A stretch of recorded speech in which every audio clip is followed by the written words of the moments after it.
All right, everyone. So today's conversation is going to be related to assessment and remote learning.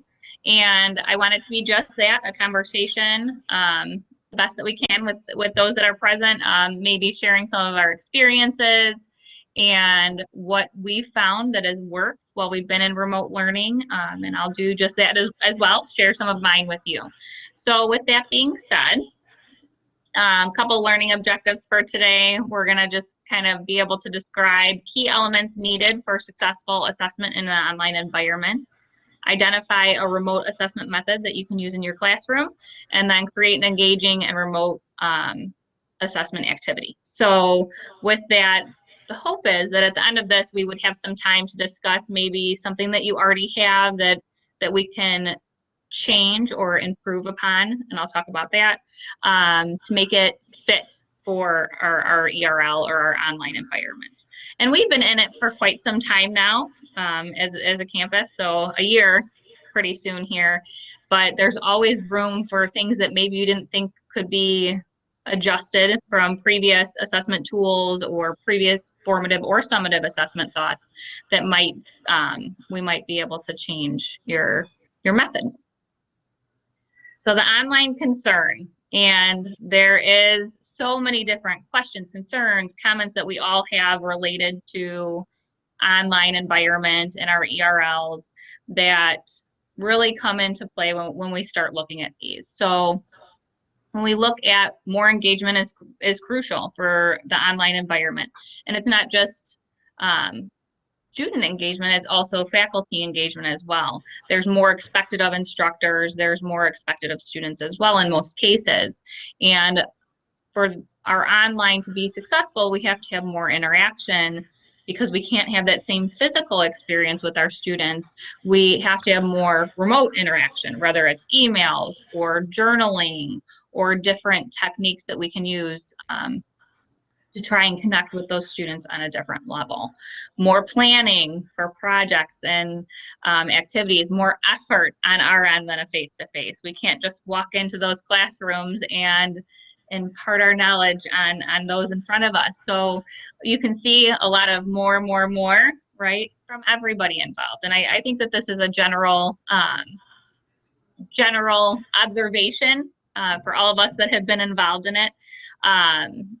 But once you get things set up, then it gets easier. And once you start really approaching things differently, then it starts to become a little bit more thinking outside of the box with these assessment tools that we use.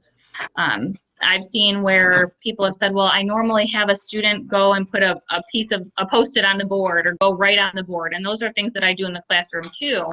And they're not all lost just because we're at a distance, right?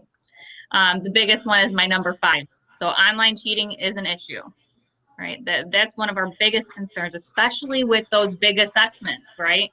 So if we're going to stick with a big summative assessment, a large exam, how do we know students aren't cheating? What can we do to limit the cheating?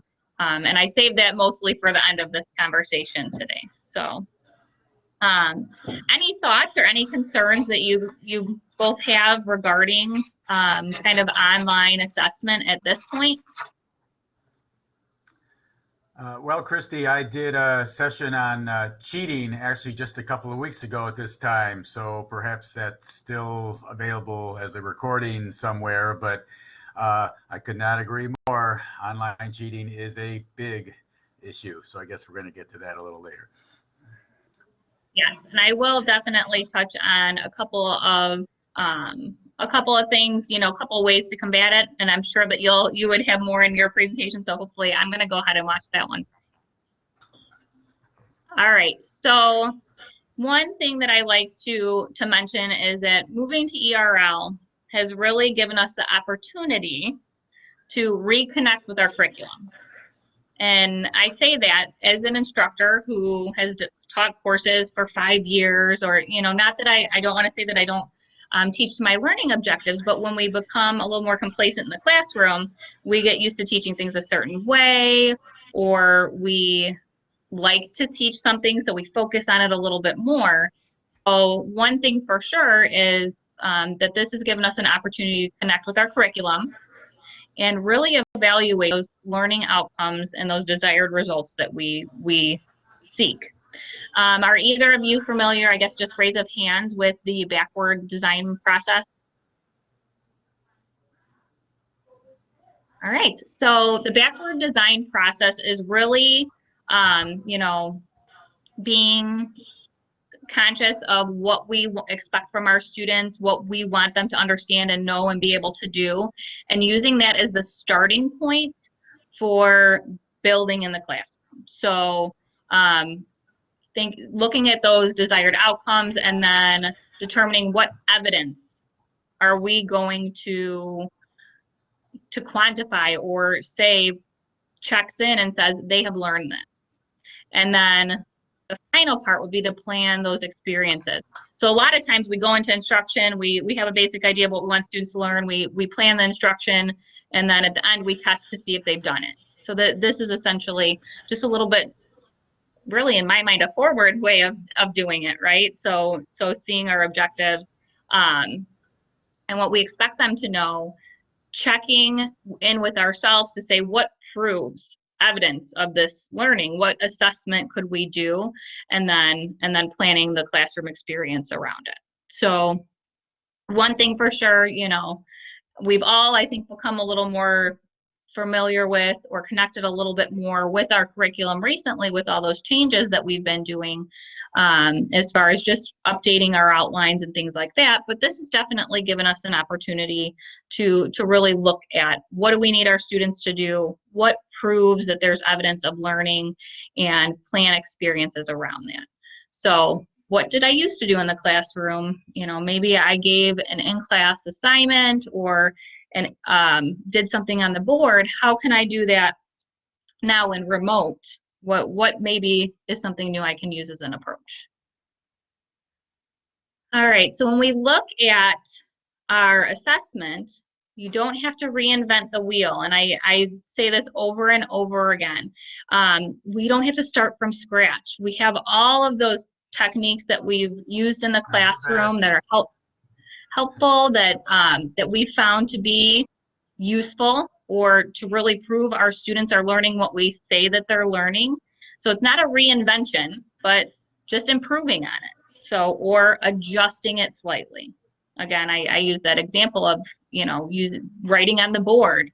Things that I've had students do instead of writing on the board, maybe we'll do polling, you know, questions for quizzing, or maybe instead of doing just a short presentation or something that might take a little bit more effort now that we're remote, they have a larger project. So just taking what we've already done that we know works and we know evaluates the outcomes that we want and improving upon it. So you see the wheel here, that nice rock wheel that it used to be, and evolving into what it is today.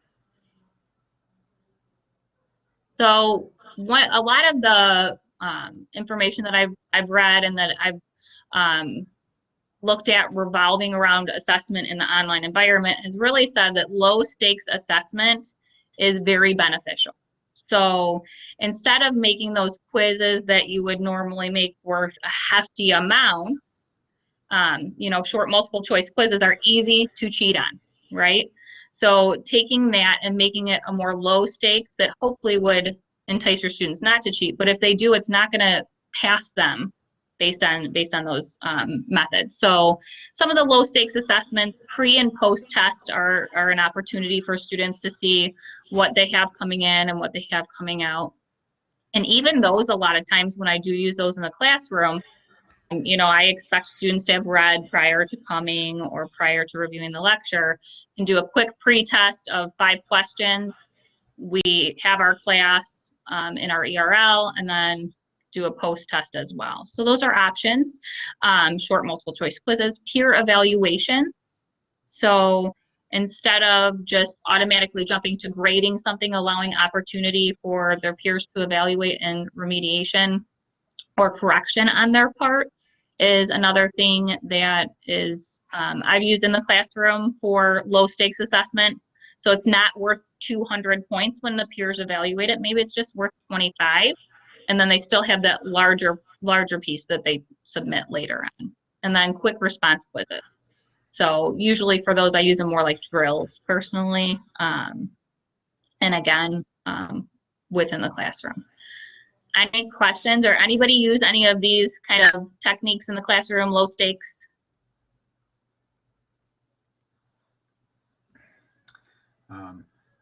Yeah, it's Jeff here. I don't know if I would call them as much assessments or quizzes, but in each and every of my ERL classes, I make sure that every student is called on at least once, if not twice. I do what I call a little virtual let's go around the room, and what's your answer to this? What's your answer to that? Because what I want to try to do is discourage the logging in, just kicking back on the couch and semi-listening to class.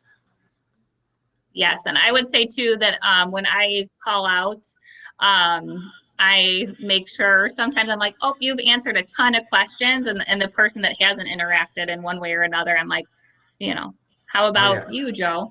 Yeah, I keep a list. I keep a list of who I've heard from and who I haven't.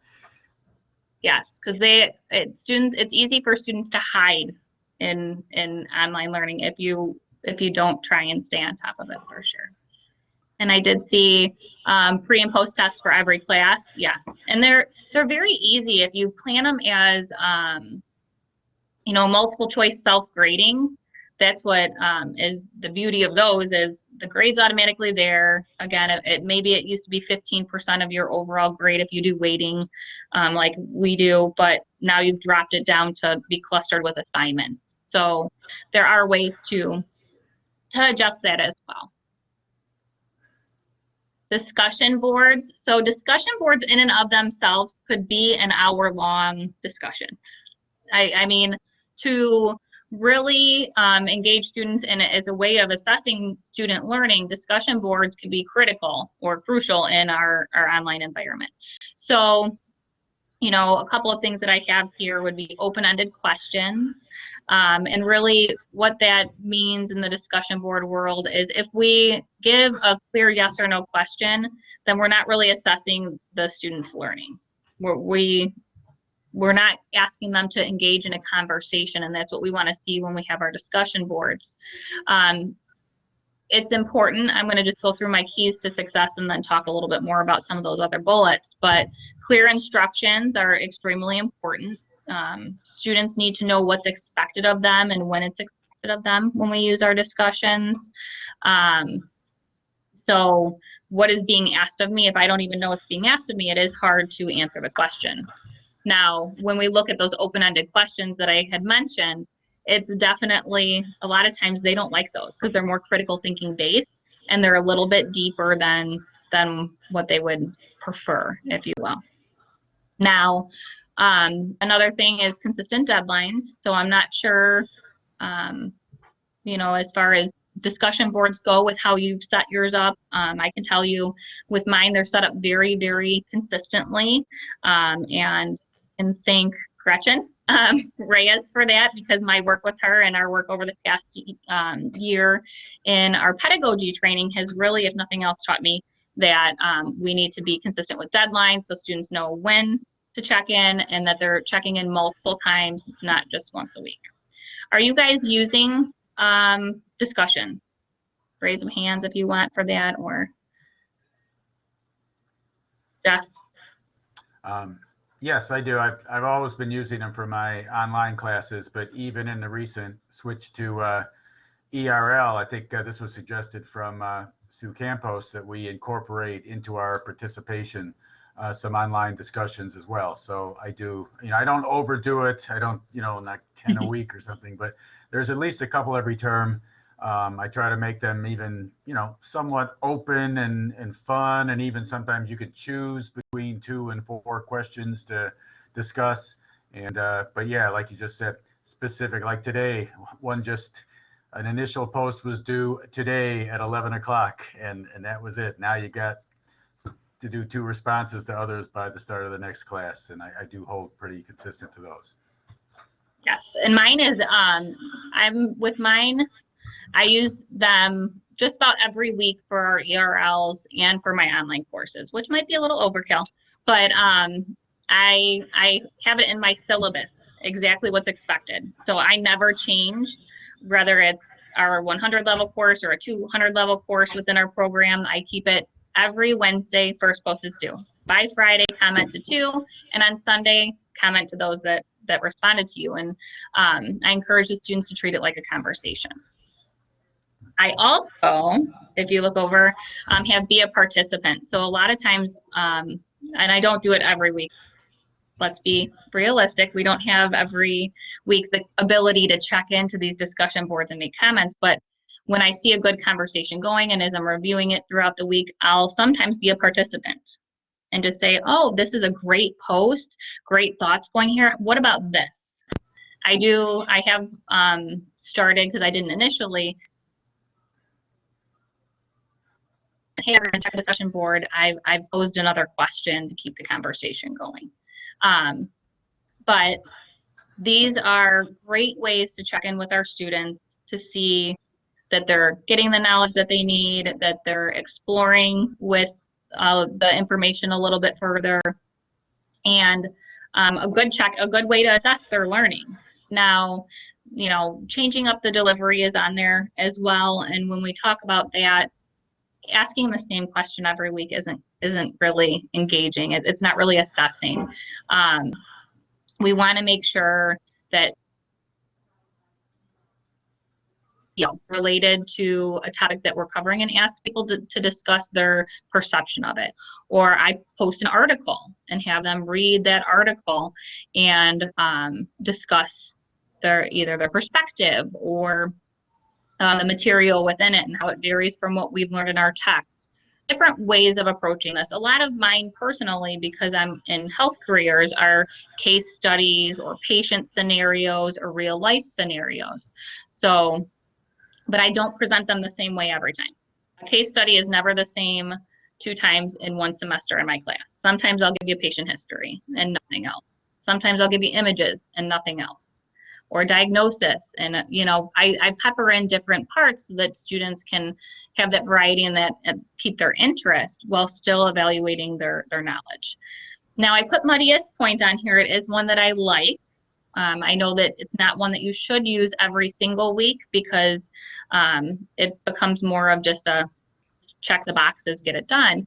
But Muddiest Point is another way of assessing what students feel that they're weak in, and areas that maybe need further explanation. And when I do Muddiest Point, normally I'll have a student post a question and then another student answer it and reference the text or a PowerPoint or a video that I've used to help bridge that gap. So to assess their weakness and then have another student help with that. Now, another thing that I do when I do those Muddiest Point is I make them have to post first before they can see the thread. And on my end, that helps me to see if 5, 10 people ask the same question, there's an issue. Like it wasn't maybe well presented, or there's something missing. So then I do on my end, go in and make sure that they get learning objectives, that knowledge that they need. So that's really, discussion boards are a great way to communicate, to build engagement within your shell, as well as to assess your students' learning based on the topics. All right, any questions?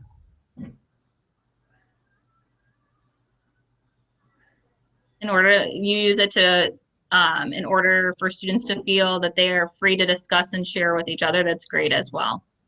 I have a discussion board that's just general course Q&A in every course also, so that if they have questions for me, they can post it in there. And sometimes students answer each other before I even get to the shell. All right, so another assessment tool or thing that you can use in Blackboard is the group wikis. Has anybody used Wiki in here? No?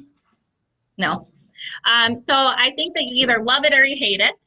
It is a little bit of setup on your end, but you can link it to your grade center. So I use group wikis for community notes, collaborative projects. So actually when you separate students into groups, Blackboard, they can work in a wiki to put content together to add it. Online glossary. So for our physics class, we have a bunch of new terminology that everybody learns as we go through the semester. So everybody contributes new terminology to that. And then what I call newsroom. So some current events that relate to topics that we're talking about. So these are just some examples. I equate Wiki to almost like a Google Doc, where we can all add our own information to it and make our edits. And again, you can make it a graded activity. So when I create, for example, community notes, that's something that I use for heavy topics that I feel like students are just at points in the semester when they're just feeling a little bogged down with a lot going on. I'll do a community notes and everybody contributes, say, 4 pieces of information to those notes. And then I always go through and give them a final check, and then they can print those off as a Word, save them for study purposes. So those are some examples of group wiki. Now with these style wikis, they're not the best assessment tool, and if they're just contributing information, like here's a word, here's the definition, they're a learning tool more so, if that makes sense. And community notes are very, very similar, but for my students, I do ask them to try and make corrections, or if they see it, you know, correct it, and also keep formatting the same, and so that they can have a nice set of notes done. So this is, can be used, could be essentially used if you used it for projects more so for an assessment tool, but those are a few other ways that I use them in the classroom. And the nice thing is in Gradebook, it shows you every change that person has made to that page. So it'll highlight it for you, and then you know what each student has added. All right. Journals. Anybody use journals? Nope. All right. So I would say you do. Good. I would say I've been a fan of them since last summer, personally.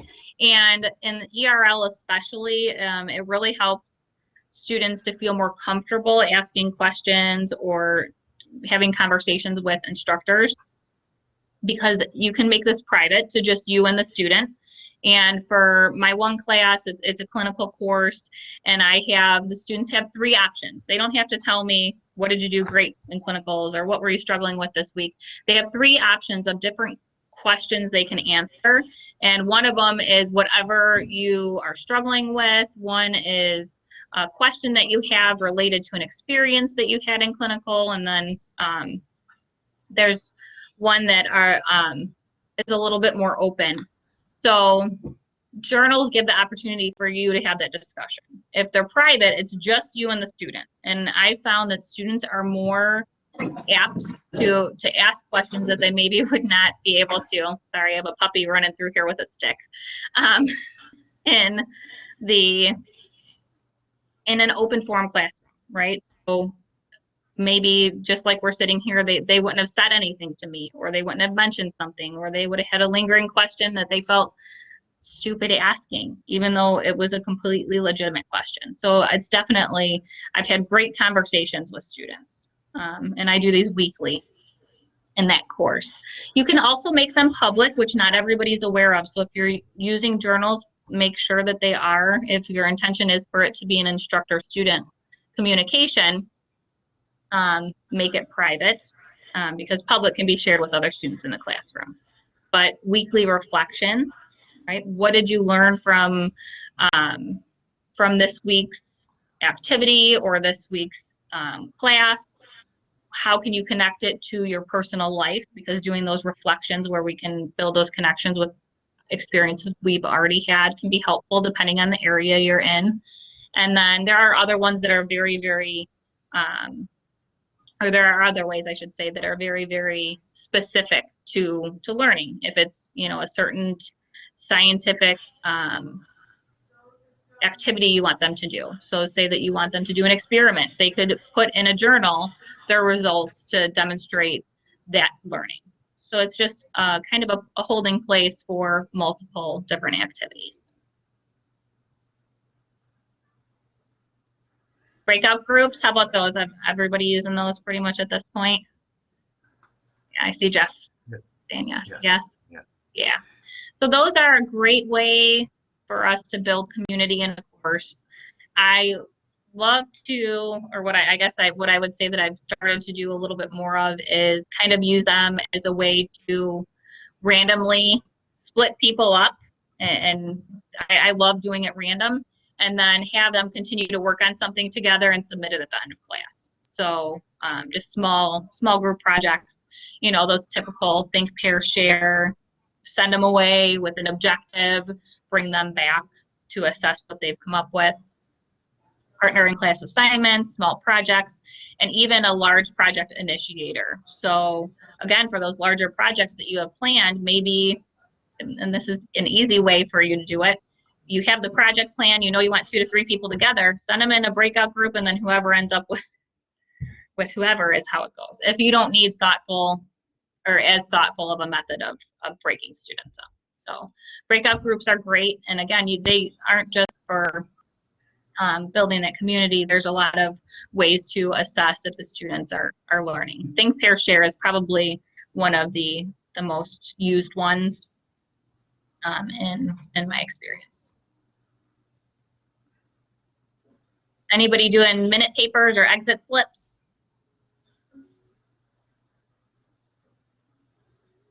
So far, always awesome.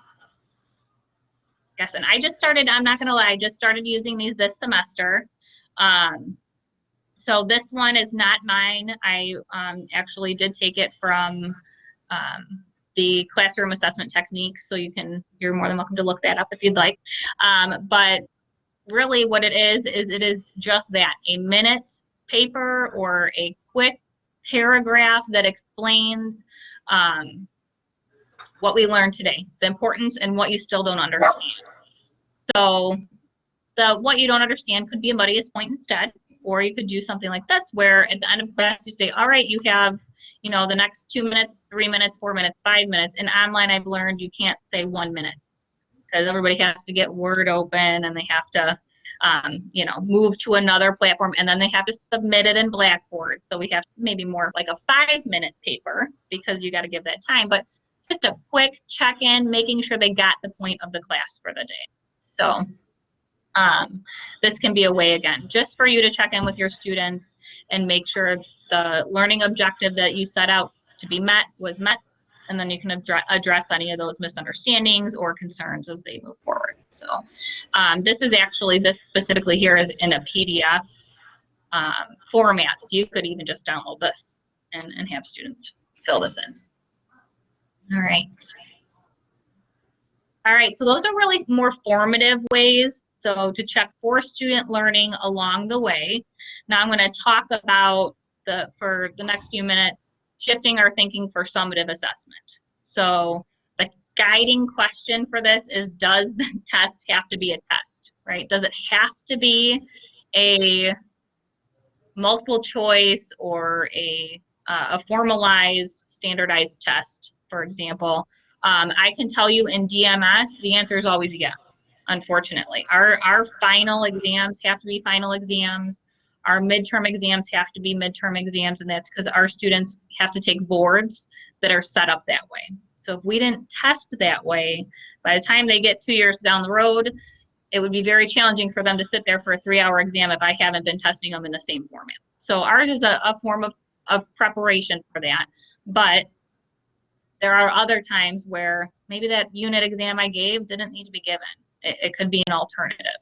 So that's kind of guiding this here. So if the answer is yes, it must be a test, then there's a few things that you can do, and I'm sure Jeff could add to this for sure, but use the proctor service. Right? Have any of you used Proctorial?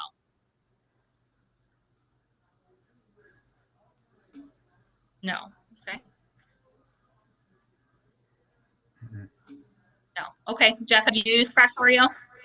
No, I have not. As I mentioned in my session, I tried this thing called Examity a couple times, okay. And I think, as I mentioned there, it kind of crashed and burned on me both times. So I sort of sort of gave up. So trying some other alternative methods that I think are in line with some of your other bullet points here. Right. So I only use Proctorio for bigger tests, and it's simply because of the cost. It does cost the college money every time that we use Proctorio. We do have an account, but I have zero understanding of how much it costs every time I give a student a test. So actually this semester, because we are more of a hybrid style, I am using this less because I am giving my tests back on campus. So I split my students into group A and group B. There's only 12 to 15 in a class at a time. They're bringing their laptops, and I'm just giving them in person that way. But Proctorio is, oops, can you still hear me? Yeah. Okay, can you see the screen? Mm-hmm. Okay, perfect. On my end, I don't see anything, but I'm gonna keep talking. So for Proctorio, there we go. It can be a bit clunky. So just, I'm sure just like Examity, I'm going to just take a stab at saying that they're probably similar. You have to be very thoughtful with how you program it because it can boot students out, and you have to be sure that it's set up to where they can call the service to get logged back in. But over time, I found that the more our students have used it, the more comfortable they've gotten with it as well. But there's a lot of working parts with that. They have to make sure that they have Chrome. They have to make sure that they have the extension in Chrome. They have to make sure they have enough storage on their computer to run the application. But when it has worked well, and there have been plenty of times, because we used Proctorio for every big exam in the DMS program, sometimes 25 students at a time. It has, we got to a point where it worked well, but it took me using it a lot of times to be like, all right, students, here's what I need you to make sure you've done before the test to get done. But it does offer the ability to screen record, to lock their screen, to disable the ability to print on their computer, to record their audio. That one I've stopped doing because there's often children in the background or dogs in the background that flag them as cheating. But there are the abilities to record another person's face coming in the room.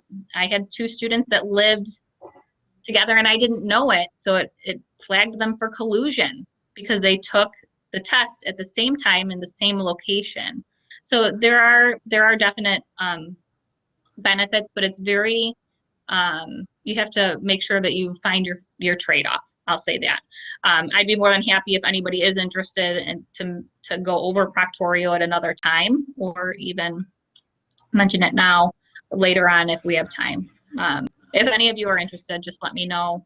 I have used it quite a bit during ERL, and I know I probably just didn't make it sound very attractive, but it's better than being constantly concerned about those students cheating.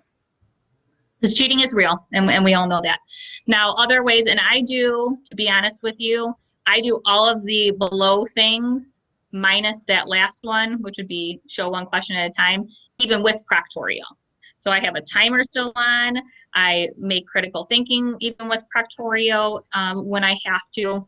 Again, I want to prepare my multiple choice, but yeah, I do tight testing windows. Everybody has to log in within the same, I do them in groups. So group A has to be logged in at, say, 8 o'clock, and then group B has to be logged in at 8:30 because I know Proctorio gets bogged down. So that's something I've learned along the way. But I limit the time, right? So I don't give a 2-hour exam. I give, a time limit that's reasonable with the question style.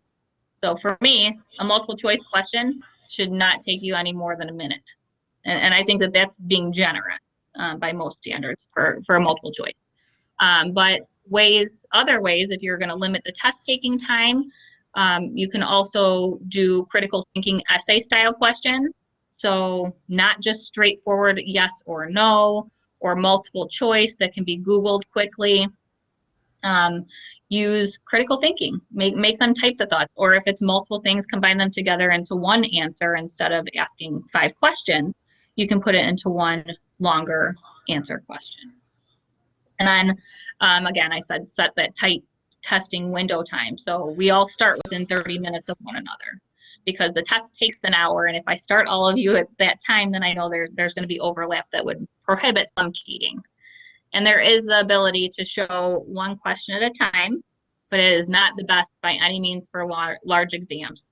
And I don't know, Jeff, have you experienced where it will sometimes kick students out on that at all? On the one question at a time Yeah, situation? Honestly, no. We use McGraw-Hill most of the time, and using their Connect platform for the multiple choice questions, yeah, they do show up one at a time, and I haven't really heard any of that kind of trouble at all. And the complaints I've heard about was the running clock that shows on the screen while they're taking yeah. it. But that's just the way it is. But I agree with you. Make the time frame tight enough they can't go and ask Siri for answers on all of them. Right. Well, and I've done even for, because some of my quizzes I still do, even the short quizzes, I'll still put, a short answer in there, and I won't use factorial. I limit the quizzes regardless. If it's 5 minute or 5 question quiz, you have 10 minutes, and that's plenty of ample time, even if they're typing. But what I've noticed is even full disclosure students where you can see it copied and pasted by the text. There's a text difference between answers, or there's percentages, or a very large word that I teach the class and I don't know it that way, or I would have to look that word up. But with those types of things, I've set group announcement. Hi everyone, no percentages in your answers moving forward. If I don't know the percentage walking down the street, I wouldn't expect you to, so that makes me suspicious for cheating. So I try and catch them and kindly redirect. But yeah, if it must be a test, and a lot of these final summative, the final exams usually must be a test. But with that being said, if your answer is no to this question, then there are other alternatives. So portfolios are a good option for students. There's a variety of platforms that can be used, and to be honest, even Word could be used, because portfolios are just a collection of learning over time. And I use Google Sites personally. That's just my preference. It's something that I'm comfortable with, and we actually have our students use it from day one in the program through the end. And the reason why I do it, and I always explain to them, is because then they're starting day one with collecting the information they need for their final exam. And also, if depending on certain parts of it, it can be used to showcase what they're capable of. And really, it provides authentic. It is theirs. It's something that they've created from the ground up. Now, with portfolios, just recommendations, again, clear expectations, make sure that they know what should be there. I use rubric always for these, so they know how I'm going to be grading, and I check in it multiple times. So I just told you I do one from the start of the program to the end. Well, each semester there's different things that have to be added, but it really is building every semester. So my multiple checkpoints is midterm and final day of the course always.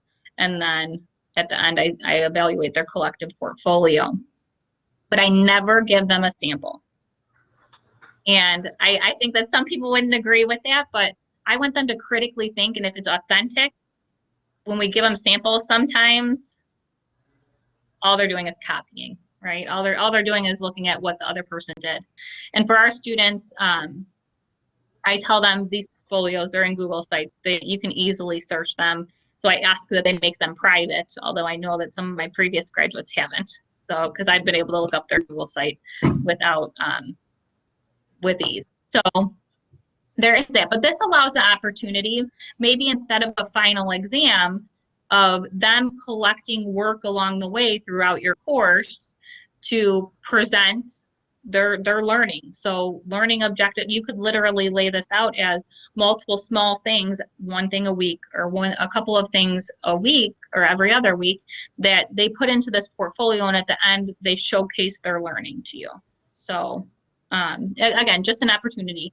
Anybody use portfolios?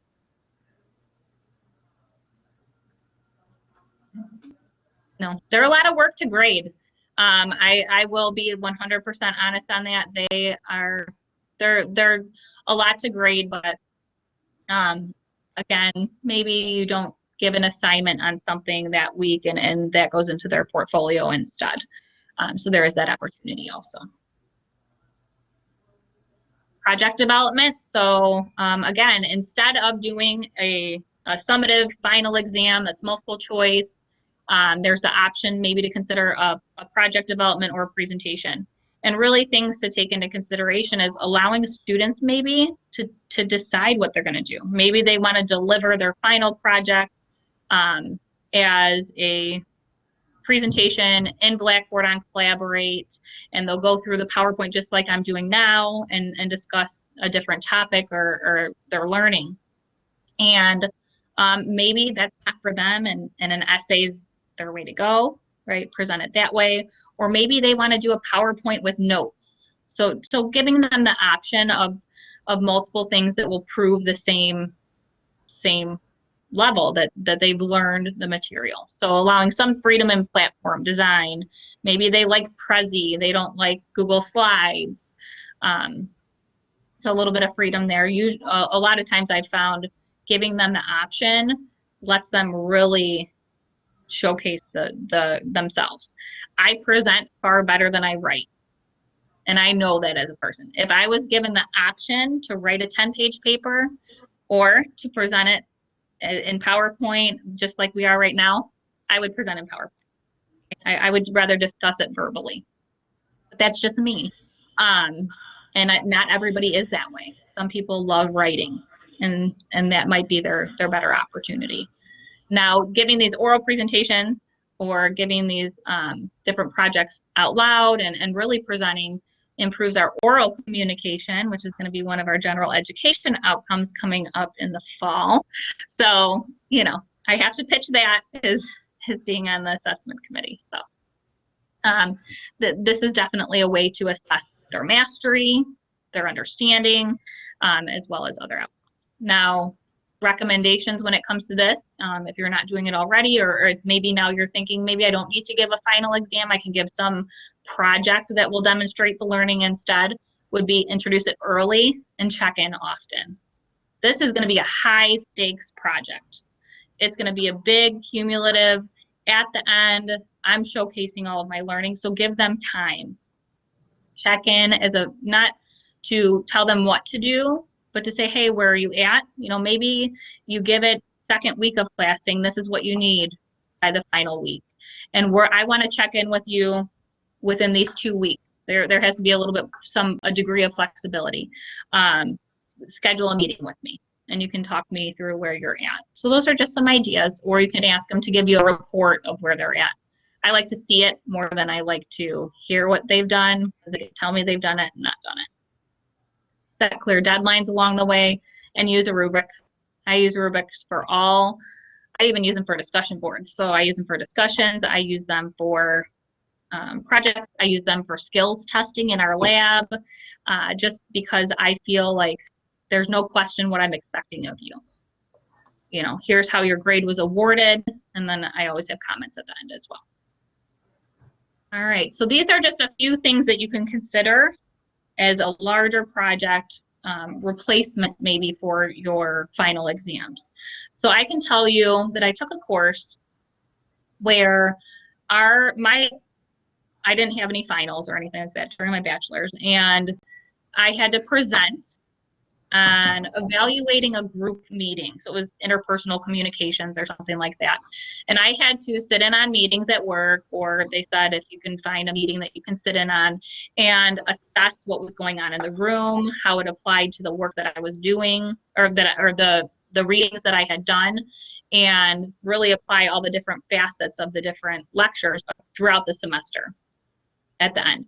And I didn't realize it, but that was my final, right? Every single theory that we learned along the way, I was applying to evaluating that group dynamic.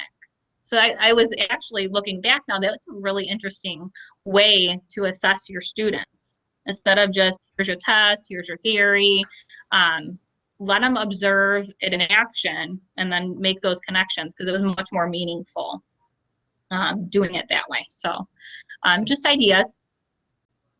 And with that, let's take some time to discuss. I did have a kind of a breakout to where we could have taken one assignment from, you could have paired off and taken an assignment, but I don't think we have time for that now.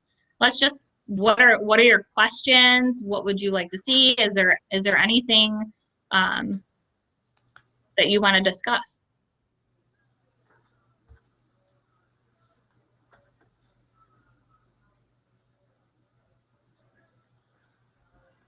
Nothing?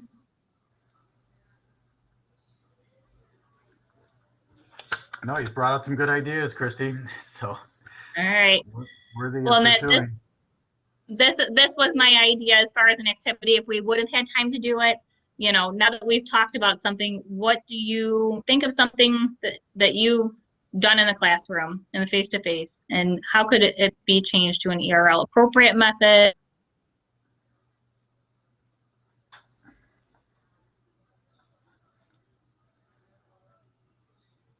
Uh-oh. Not hearing you right now. I'm trying to think of other than, yeah, the way that I use breakout groups personally has definitely changed. My use of discussion boards and really collecting that information. Portfolios, yeah, portfolios are, they're great. It takes a lot of thought, and all of us, I think, have realized that ERL, online, regardless. I taught online before we went to this, so I think that it was a slightly easier transition for me than some. But it requires very, very strategic, thoughtful process for it to go well. But with that being said, before I get off of here and before I let you guys go for the day with those kind of foods for thought, don't be afraid to try something new. As you move forward, we're going to continue to a degree, whether it's hybrid or whatever it ends up being, ERL for the time being, there will be an online component. I don't foresee that fully going away anytime soon. So don't be afraid to try something new. Students will let you know if it doesn't work for them, right? You'll learn from your mistakes, and mistakes happen. I've thought that things were going to be great, and I'm going to try this out, and epically failed, and that's okay to do. You know, as long as you're approaching it thoughtfully and really, I'm never going to do that again. I've said that. Then I don't do it again. I try something new. But we really shouldn't be complacent with, oh, that worked at one time, I'm going to keep it that way for the next 10 years. So just keep trying things new. You know, try polling if you haven't already as an assessment technique. You know, just polling the students. I have a Word doc in the background, and I copy and paste questions in there. And, you know, it's a good way to check in with the students too. So, all right. Well, that is all that I have for you guys today. So if you don't have any other questions, I appreciate you taking the time out of your day to talk about ERL and some assessment with me. And I will see you guys soon, hopefully. Okay.